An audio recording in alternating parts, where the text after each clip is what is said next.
ओम शांति। 24 मई 2025 के ईश्वरीय महावाक्य। पहले सुनते हैं मुरली के मुख्य पॉइंट्स। बाबा ने कहा, तुम्हें अंतर्मुखी हो एक बाप को याद करना है। मुख से शिव शिव नहीं बोलना, यह कायदे मुजीब नहीं है, इसमें कोई फल नहीं मिलेगा। देही अभिमानी हो जो बातें करेंगे उनसे ही फल निकलेगा। देह अभिमान में आकर तो अनर्थ ही करते हैं। फिर बाबा ने कहा, याद के लिए अमृत वेले का समय अच्छा है। उस समय बाहर के विचारों को लॉकअप कर देना चाहिए और कोई भी ख्याल ना आए। तुम्हारी याद अव्यभिचारी होनी चाहिए। अर्थ सहित याद करने से ही खुशी होगी। याद में कभी थकना नहीं है। बाप राजाई देने आए हैं तो बच्चों को कितना पुरुषार्थ करना चाहिए। जितना याद करेंगे उतना विकर्म विनाश होंगे और तुम्हारे भविष्य का आधार भी विकर्म विनाश होने पर है। लास्ट में बाबा ने कहा, मीठे बच्चे होशियार हो जाओ।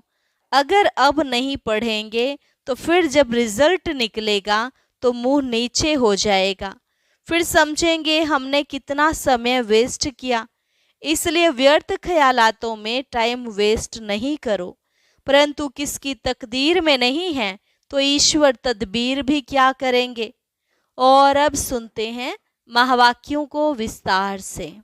मुरली का सार। मीठे बच्चे, अमृत वेले अपने दूसरे सब संकल्पों को लॉकअप बंद कर एक बाप को प्यार से याद करो। बाप से मीठी मीठी रूह रिहान करो। प्रश्न, तुम बच्चों की हर बात में अर्थ है, अर्थ सहित कौन बोल सकता है? उत्तर, जो देही अभिमानी है वही हर बोल अर्थ सहित बोल सकता है। बाप तुम्हें संगम पर जो सिखलाते हैं वह अर्थ सहित है।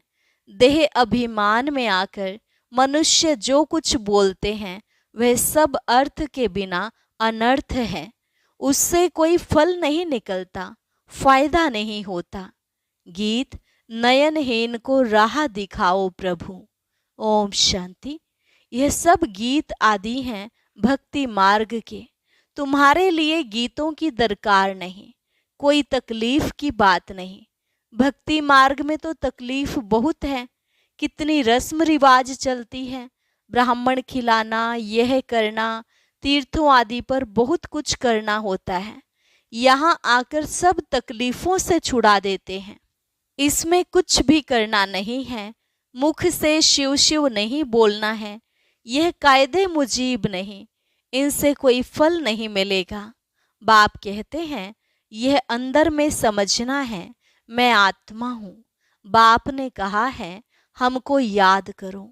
अंतर्मुखी हो बाप को ही याद करना है। तो बाप प्रतिज्ञा करते हैं तुम्हारे पाप भस्म हो जाएंगे। यह है योग अग्नि, जिससे तुम्हारे विकर्म विनाश हो जाएंगे। फिर तुम वापस चले जाएंगे। हिस्ट्री रिपीट होती है। यह सब अपने साथ बातें करने की युक्तियां हैं। अपने साथ रूह रिहान करते रहो। बाप कहते हैं, मैं कल्प कल्प तुमको यह युक्ति बताता हूँ। यह भी जानते हैं धीरे धीरे यह झाड़ वृद्धि को पाएगा। माया का तूफान भी इस समय है, जबकि मैं आकर तुम बच्चों को माया के बंधन से छुड़ाता हूँ। सतयुग में कोई बंधन होता नहीं। यह पुरुषोत्तम युग भी अभी तुमको अर्थ सहित बुद्धि में है। यहाँ हर बात अर्थ सहित ही है। देह अभिमानी जो बात करेंगे सो अनर्थ, देही अभिमानी जो बात करेंगे अर्थ सहित, उनसे फल निकलेगा। अब भक्ति मार्ग में कितनी डिफिकल्टी होती है। समझते हैं तीर्थ यात्रा करना, यह करना, यह सब भगवान के पास पहुंचने के रास्ते हैं। परंतु बच्चों ने अब समझा है वापिस कोई एक भी जा नहीं सकता।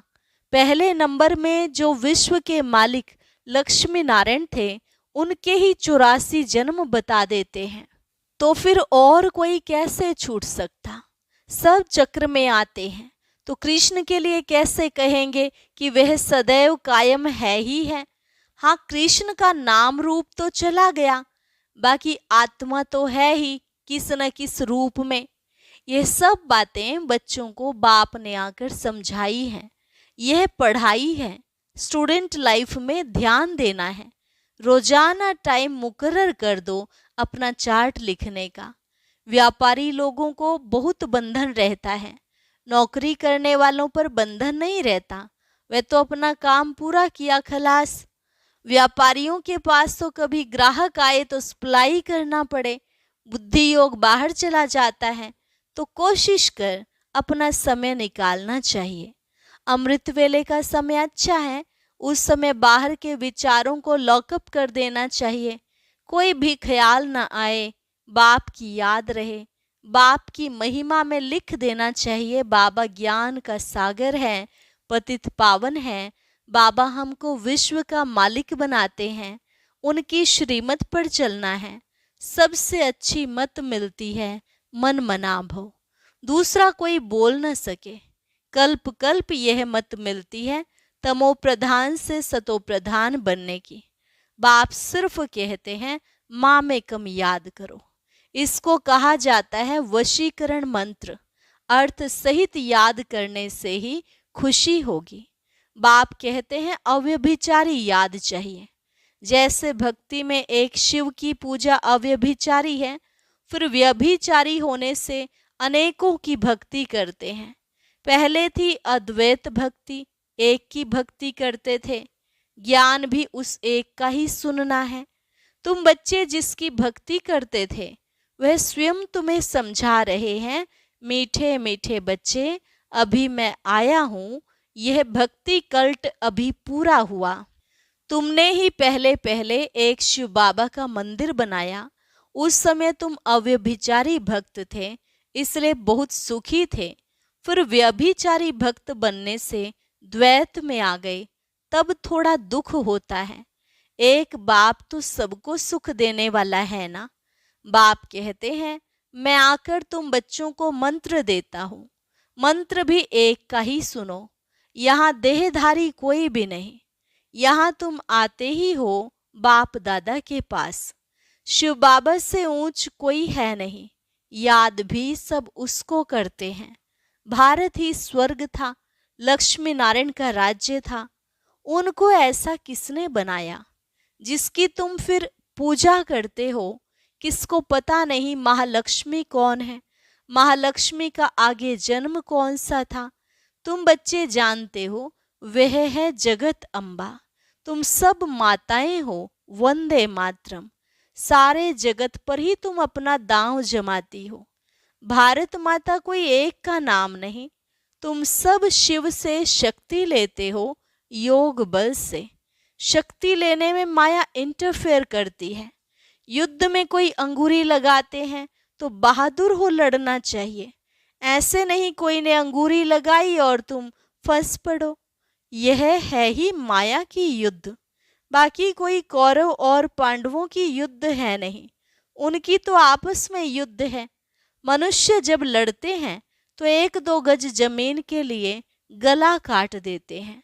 बाप आकर समझाते हैं यह सब ड्रामा बना हुआ है, राम राज्य रावण राज्य।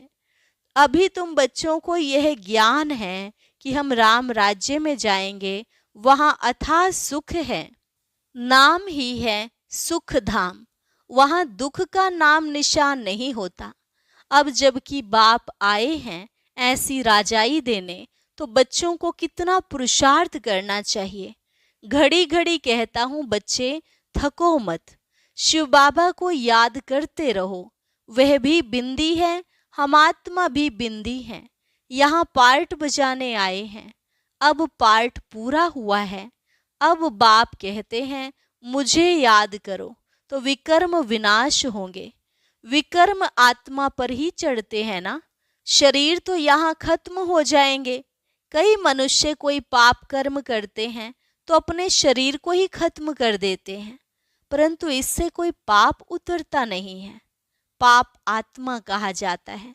साधु संत आदि तो कह देते आत्मा निर्लेप है, आत्मा सो परमात्मा, अनेक मतें हैं। अभी तुमको एक श्रीमत मिलती है। बाप ने तुम्हें ज्ञान का तीसरा नेत्र दिया है। आत्मा ही सब कुछ जानती है। आगे ईश्वर के बारे में कुछ नहीं जानते थे। सृष्टि चक्र कैसे फिरता है, आत्मा कितनी छोटी है, पहले पहले आत्मा का रियलाइजेशन कराते हैं। आत्मा बहुत सूक्ष्म है, उनका साक्षात्कार होता है। वे सब हैं भक्ति मार्ग की बातें, ज्ञान की बातें बाप ही समझाते हैं। वह भी भ्रिकुटी के बीच में आकर बैठते हैं, बाजू में, यह भी झट समझ लेते हैं।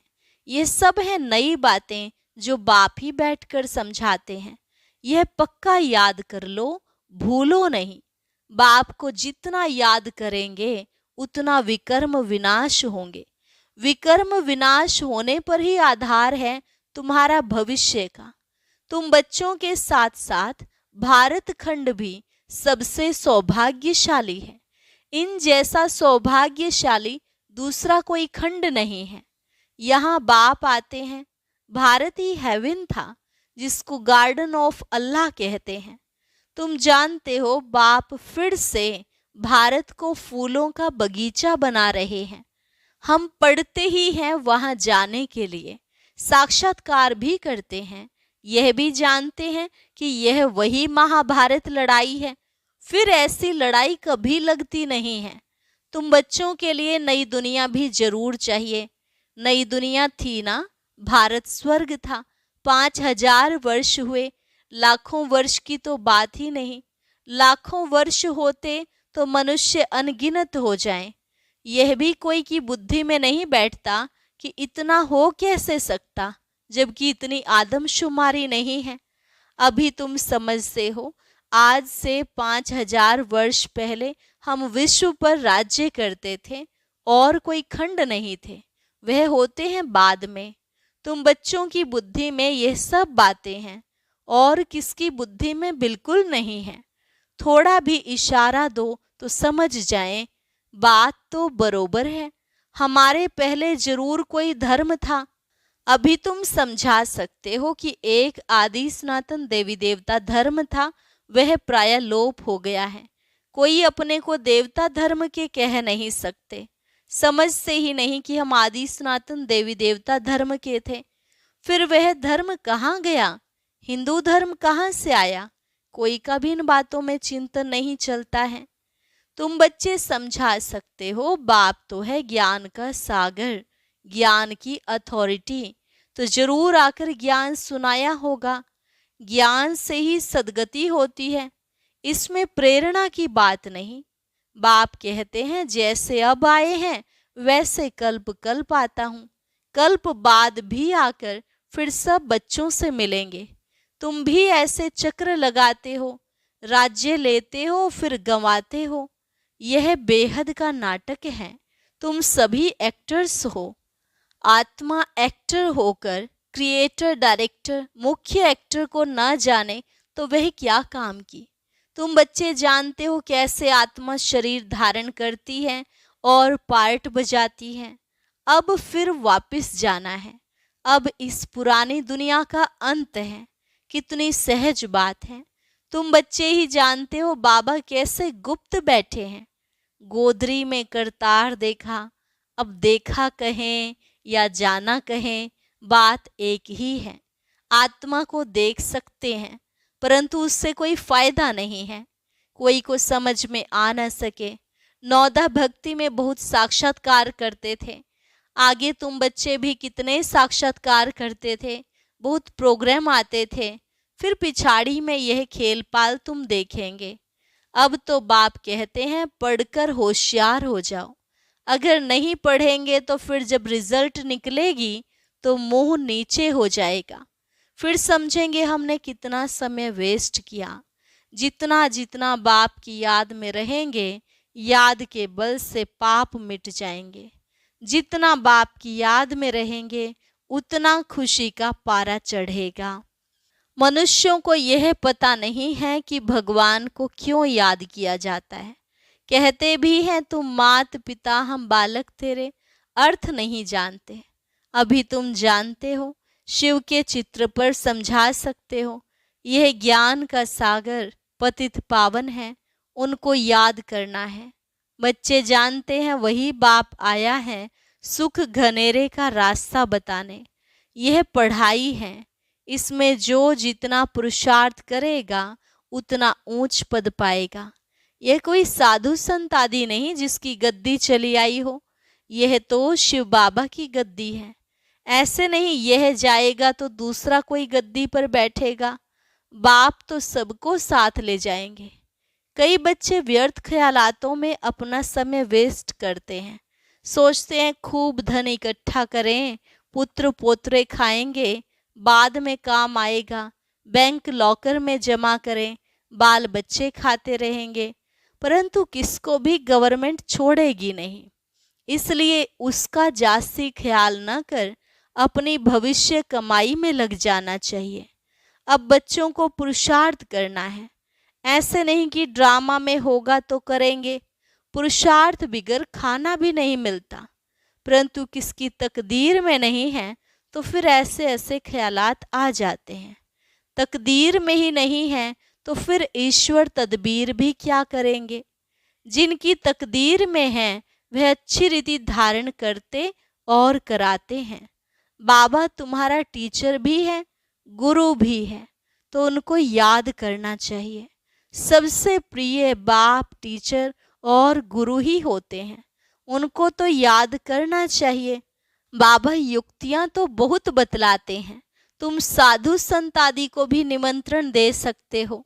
अच्छा, मीठे मीठे सिकिल अधे बच्चों प्रति मात पिता बाप दादा का याद प्यार और गुड मॉर्निंग। रूहानी बाप की रूहानी बच्चों को नमस्ते। रूहानी बच्चों की रूहानी बाप दादा को नमस्ते नमस्ते, गुड मॉर्निंग। धारणा के लिए मुख्य सार। पहली पॉइंट, पुरुषार्थ कर अपने भविष्य कमाई में लग जाना है।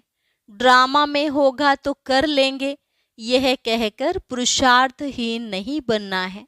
दूसरी पॉइंट, सारे दिन में जो भी पाप होते हैं या किसी को दुख देते हैं तो नोट करना है, सच्चाई से बाप को सुनाना है।